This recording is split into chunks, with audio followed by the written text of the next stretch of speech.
Let us pray in the name of the Father, and of the Son, and of the Holy Spirit. Amen.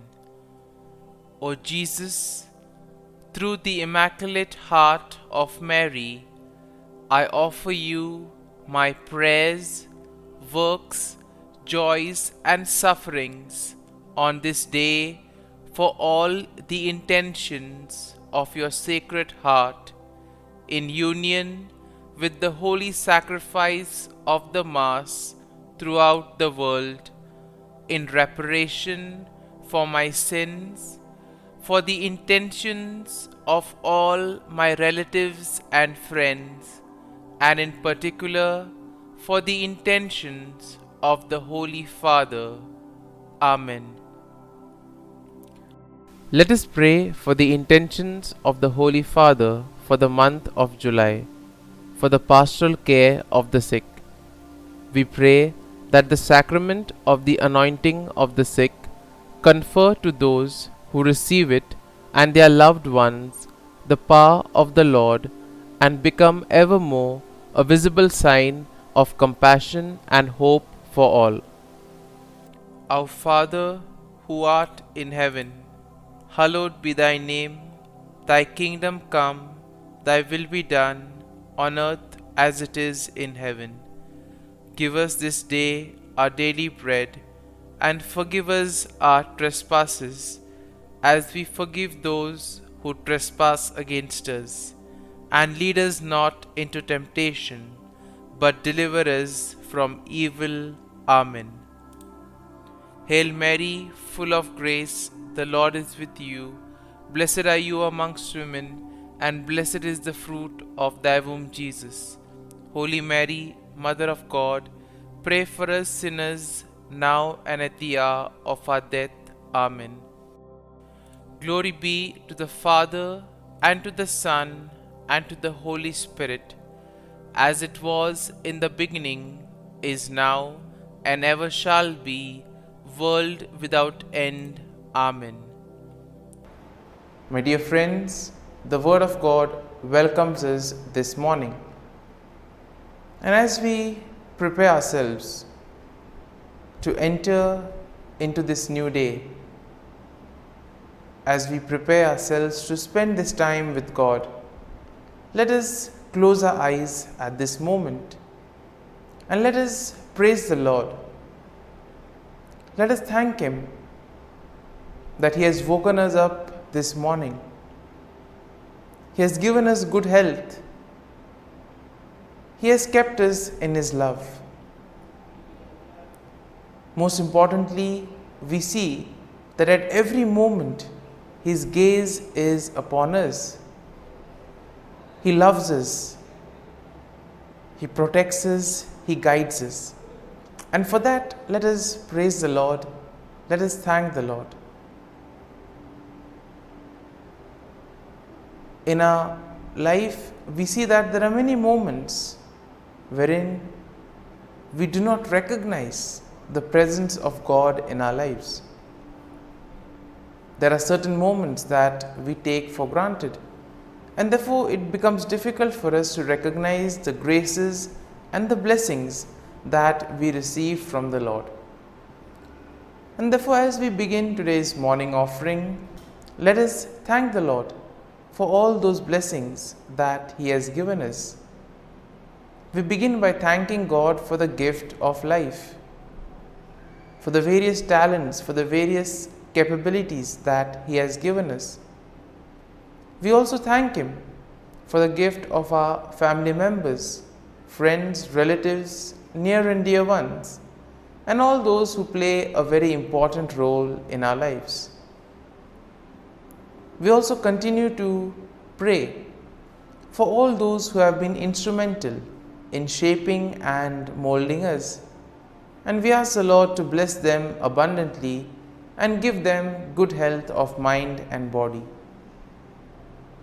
We also thank the Lord for giving us this new day, a day that may help us to complete some of the tasks that were left incomplete, or maybe today may give us an opportunity to reach out to others. whatever we do today, let us ask the Lord to be part of it. Let us ask the Lord to guide us, to show us the way, so that whatever we do may indeed reveal His love, joy and mercy to the world. At the same time, let us also thank the Lord for the various opportunities that He has given us, opportunities to use our talents and abilities for the better good. Also, we thank Him for the experiences that we have had. We all remember and cherish the good experiences, but there have been also experiences that have been bitter, that have been difficult, but nonetheless these have been experiences that have taught us valuable lessons in life. And therefore we thank the Lord for these experiences as well.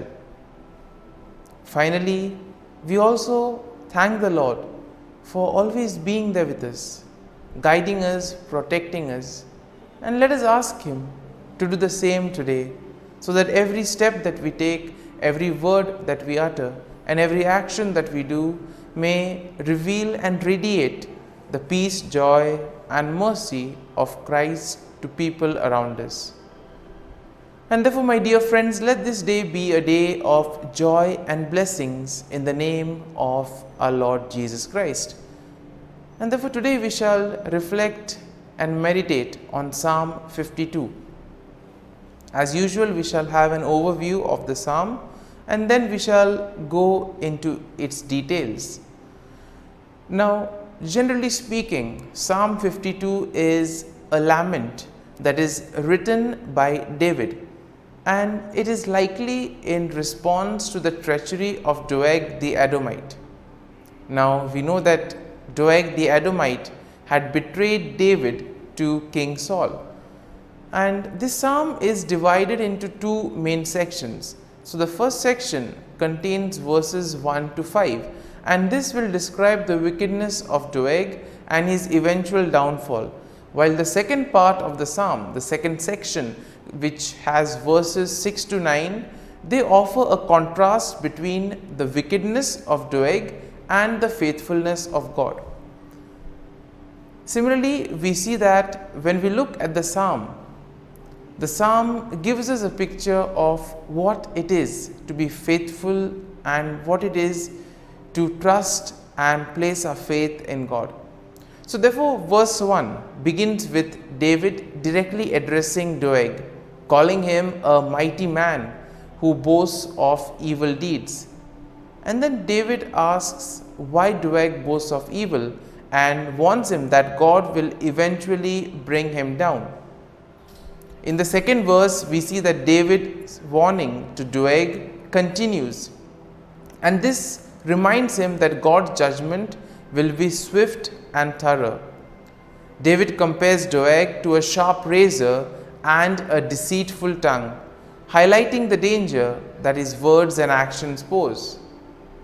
Moving on to verse 3, we see that the verse emphasizes the extent of evil that Doeg does, describing him as the one who loves evil more than good, and therefore lying more than speaking truth. Therefore, we see that Doeg has been one who has been lying a lot rather than speaking the truth and wanting to know the truth. And therefore, Doeg is warned by David that his love of evil will ultimately result in his destruction. And therefore, the following verse 4 also continues this same description that David does of Doeg's wickedness, comparing him to a devouring fire that consumes everything in its path. And therefore, David notes that Doeg has set himself against those who are righteous and warns that God will eventually cut him off. And therefore, this first section is concluded in verse 5, where we have David again warning that God will bring Doeg down. David notes that Doeg will be uprooted and driven away from the land of the living, and that the righteous will ultimately see his downfall. So therefore, this first part of the psalm is kind of a message of hope to most of us. We live in a world where we see so much of evil, where we see so much of corruption. We see so many things being done in the wrong manner. And sometimes we may ask, how is this permitted? How does this happen? And here, this first part of the psalm gives us hope, saying that eventually all those who do evil will have to face the consequences. They will be cut off from the Lord. And therefore, the first section of the psalm emphasizes that we need to do good. We need to focus on the truth, focus on righteousness. We now move to the second section of the psalm. And the second section shows us how David contrasts the wickedness of Doeg with the faithfulness of God. And therefore, this begins in verse 6 with a statement of faith in which David declares that he trusts in God's steadfast love and mercy. Now, verse 7 continues with David's description of God's faithfulness, noting that God will ultimately bring down those who trust in their own strength and wealth. And therefore, we are called to place our faith and trust in God. When we place our faith in ourselves or in the worldly things, ultimately they will lead to our downfall. And therefore, David compares the wicked to a green olive tree, which may flourish for a time, but will eventually wither and die. And therefore, nothing is permanent in today's world. Therefore, we need to place our faith and trust in the Lord, so that when the time comes, the Lord will take care of us. Verse 8 emphasizes this contrast between the wickedness of Doeg and the faithfulness of God, as David now declares that he will praise God forever for his steadfast love and justice. Now, David notes that he will wait for God to act, trusting that God will eventually bring down the evil and vindicate the righteous. And therefore, Psalm 9 will conclude this second section of the psalm. And the conclusion is nicely done with a statement of hope, as here David declares that he will continue to wait for God's salvation and that he will trust in God's name.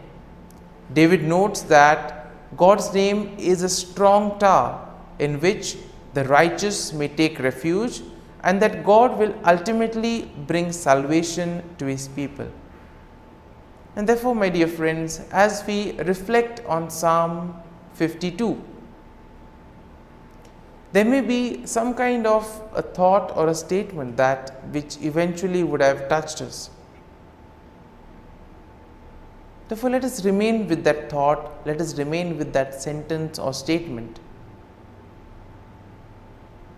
And let us reflect on it and apply it to our lives so that it may take root in us. And therefore, as we do this, let us ask the Lord to bless us, to be with us, to guide us, so that whatever we do today, it may be for His greater glory, that we may be able to distinguish between what is good and what is evil, and that we may follow on the path of righteousness.